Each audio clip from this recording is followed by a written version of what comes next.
Listen up, you beautiful degenerates. We're talking about a speck in your skull that's got ancient cultures from Egypt to India to Mexico, acting like it's the Holy Grail. The pineal gland. The size of a grain of rice, yet it's got pinecone symbols carved into history like some cosmic graffiti tag.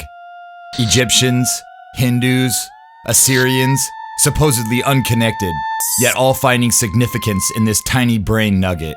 Why? What's the deal with a gland so small you'd miss it in a bowl of risotto? Maybe they saw something we don't. Maybe it's a fluke, like all these ancient cultures just loved pine cones because they're nature's spiky little badasses. But I don't buy that. This is too weird, too widespread. So strap in, we're diving into an ancient mystery. Is there a hidden truth to be uncovered? Did the ancients discover the physical location of the soul?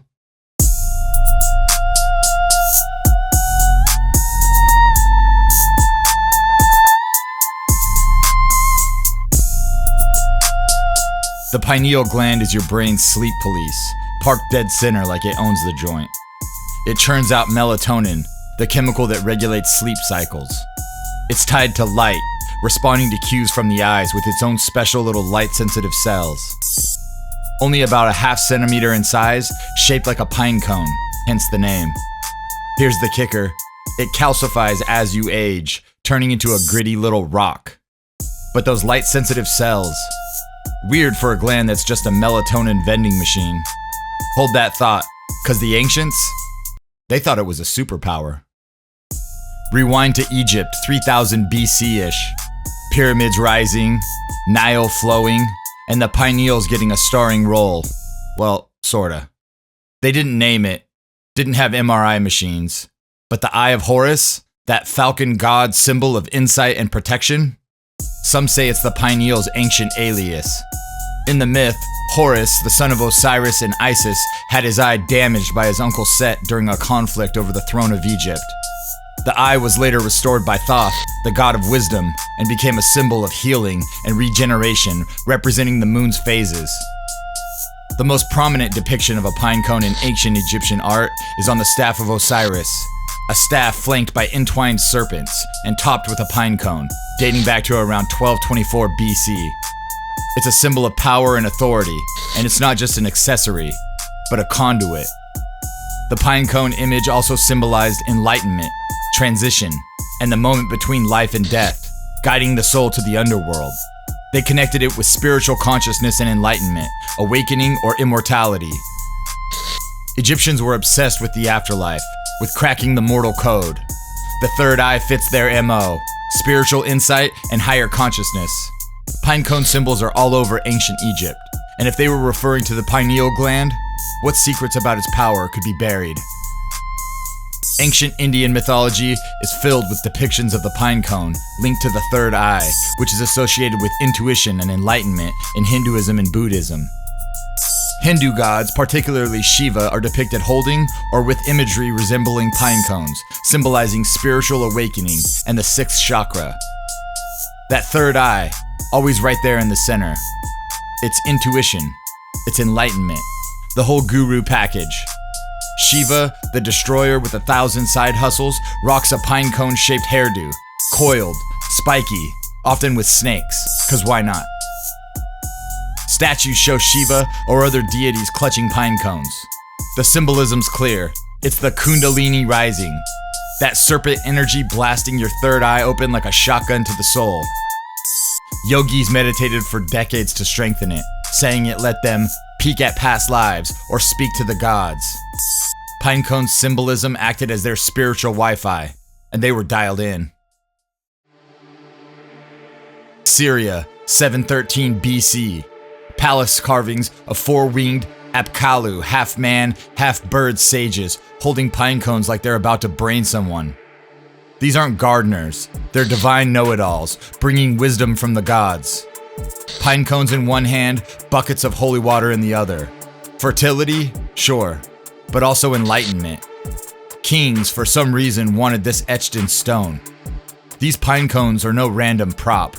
It's a symbol of higher knowledge, maybe a stand-in for the pineal. Too specific to be a fluke. Too much coincidence to ignore. Mexico. Aztec turf.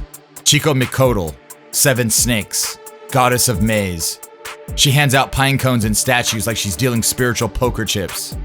Fertility, life, enlightenment. Same meaning as supposedly unconnected cultures all around the globe. South America's shamans jump in with ayahuasca, the DMT-laced brew.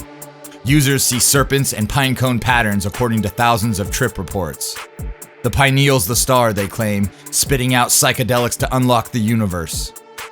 While there's no pine cones in Inca art, the third eye vibes there in shamanic lore. These cultures seem to chase the gland secrets, one way or another.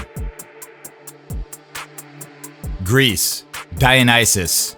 The wine-soaked party god wields a thyrsus, a pine cone on a stick. It's sacred, used in rituals to spark divine chaos. Romans rename him Bacchus. Same thing, god of wine, fertility, and revelry. Galen, the ancient physician and philosopher, calls the pineal a pneuma valve, allowing vital spirits to flow through the brain. Sounds like third eye vibes to me. Rome builds the Pigna, a giant bronze pine cone, now at the Vatican. The Pope's staff? Pine cone. Descartes, 1600s, he dubs it the seat of the soul. Immaterial meets material. He's riffing off the ancients, and there always seems to be a common theme. Egypt, India, Assyria, Mexico, Greece, Rome, pine cones and third eyes everywhere. What's the connection? They're all singing the same song. A bridge, a portal, a cosmic middle finger to the mundane. It's all too synced up to be chance. Does that third eye equal some sort of psychic power? Mystics say yes. Meditation flips it on. Dr. Rick Strassman believes the pineal gland pumps DMT, the spirit molecule, in certain situations, at birth, death, enlightenment, ayahuasca trips, serpents, pine cones, cosmic chats with the gods. Even crop circles show pine cone patterns.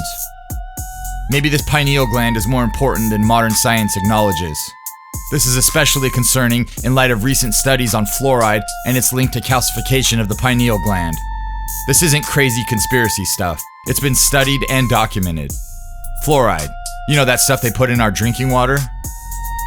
Are we being dumbed down spiritually for the sake of avoiding a few cavities? Are psychic abilities being suppressed? Some studies even suggest Wi-Fi exposure affects melatonin production in the pineal gland. It's a fun, but possibly frightening theory. DMT coming from the pineal? Most scientists say no. Psychic powers? There's no data on that. Fluoride and Wi-Fi? Well, that's backed up by science. Crop circles? Probably human. Aliens? Call me when they land. But the ancients' obsession? That's real. Pine cones? Serpents? Third eye talk? Too consistent to shrug off. Modern science says it's about sleep. The ancients thought it was closely related to the soul. Who's right? It's a hell of a question.